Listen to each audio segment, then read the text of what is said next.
Está con nosotros Erickson, bienvenido a tu casa. Hoy un tema importante, ¿cómo dice? Industria freca. Industria freca. Erickson, que para los que no saben, así como lo ven, casado desde jovencito, fanático de Porfirio Rubirosa, ¿eh? Hizo un podcast como de 50 minutos analizando a Ruby. ¿Es verdad? ¿Te lo tiraste? No, los 50 no.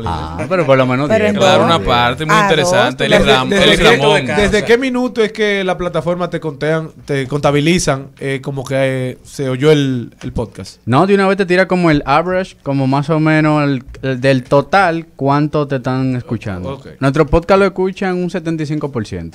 Son familia mía ya. Ni mi mamá me escucha tanto. Pero muy interesante. ¿Cómo que se llama el podcast? Dale mente. Dale mente en todas las plataformas digitales. Vayan allá para que vean que Erickson Duverger no solamente sabe de marketing y para que escuche. Sí, atento a Chelsea ya tenemos como 35 episodios. Oye, ¿está monetizando? No, para nada. Eso no se es difícil. Mira, pero hablando de podcast, qué bueno que hablamos que iniciamos el tema. Señores, se ha dado un evento bien interesante de la industria, de la publicidad, por decirlo así. Un evento de Nicole Koiskov. Ella trató de reunir en un espacio durante todos los miércoles de agosto de diferentes temas a unos panelistas para hablar de una manera un poquito más abierta, no tan producida. Se sentía como que bien chill, la vibra de los publicistas y demás. Y cada miércoles fueron tocando un tema.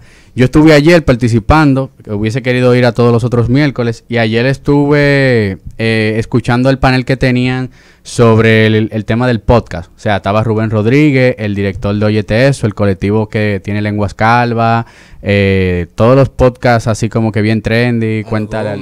A los Gómez. Tienen a Según también. A Según de Carlos Sánchez. También tienen el del Panda.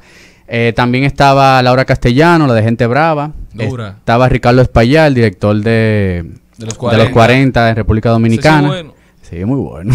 Diga lo contrario. y Anina Rodríguez también estaba. Y todos ellos me traigo como algunos takeaways, algunas cosas interesantes que se vino hablando aquí.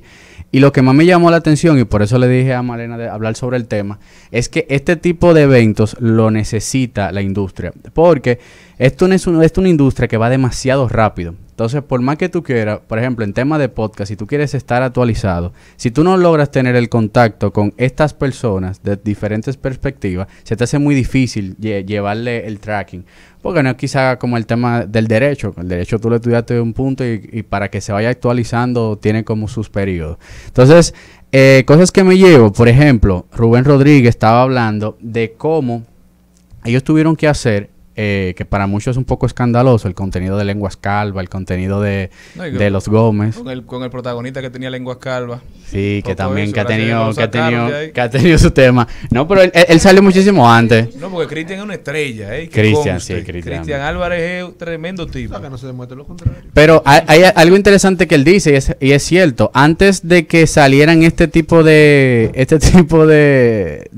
podcast, nadie estaba mirando hacia los podcasts. Incluso él hizo como el chiste de que la aplicación que uno tenía de que Apple Podcast, cuando tú comprabas el iPhone... O sea, nadie estaba mirando hacia los podcasts nacionales. Nadie. O sea, tú borrabas ese podcast automáticamente. Porque claro, en Estados Unidos desde el 2004 se está lanzando podcast. Pero cuando ellos tuvieron que ser disruptivos, llamar la atención... De alguna manera dirían que un poquito exagerada, pero todo el mundo se volteó hacia los podcasts. Y ahí es que comienza a crearse la cultura. Incluso yo creo que Lenguas Calvas sigue estando como el podcast número uno. Cuéntale al Panda, anda durísimo. Duro, muy duro. El podcast de los hermanos Gómez. Sí. También. Y lo interesante que él dice es que si... En la tranquilidad no sucede ningún cambio. O sea, si no hubiesen pasado este tipo de podcast, nadie hubiese consumido, aunque sea un podcast, para adaptarse al medio y luego tú vas a otro podcast. Claro. Por ejemplo, yo comencé a escuchar, yo escuchaba antes de otros países, pero como podcast locales, escuché Lenguas Calvas y dije, pero déjame ver qué están haciendo en el patio.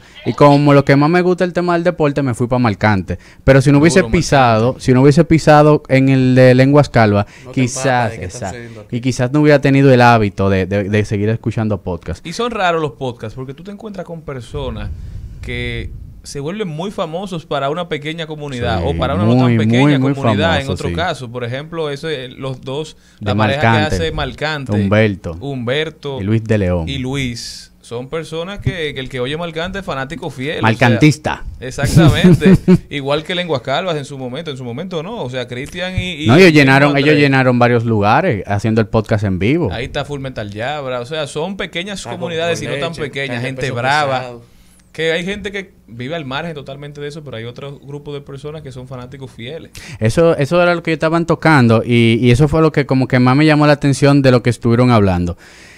Nosotros no lo vemos así, pero la diferencia radica entre radio y podcast es un tema comercial. O sea, como hay tanta estructura a nivel de radio para poder cumplir con temas publicitarios de anunciantes, el podcast, cuando comienza a entrar muchas marcas, comienza entonces a perder fidelidad. Entonces, pierde libertades. Es literal lo que ellos dijeron. Una marca que contrato, una libertad que comienzo a tener menos, que pierdo. Entonces, ellos lo que recomendaban es que también lo interesante era que, por ejemplo, como yo, que tengo una agencia publicitaria, fui al espacio, habían otros brand managers que también manejaban marcas y ellos lo que le estaban diciendo era, marcas, traten de ser flexibles con los podcasts, que ellos traten de integrar el contenido como puedan para que no pierdan su audiencia. Porque al final, quizás no es de una marca que vive el podcast, sino quizás de sus Patreons. O sea, la gente que lo apoya, que le da sus $5, que se le da sus $2. Que compra la libertad. Compra la libertad. Y apoya esta economía naranja. Y que eventualmente a largo plazo el podcast vive de su comunidad. Exactamente. Tú no puedes perder tu comunidad por la marca, porque la marca es un ingreso momentáneo.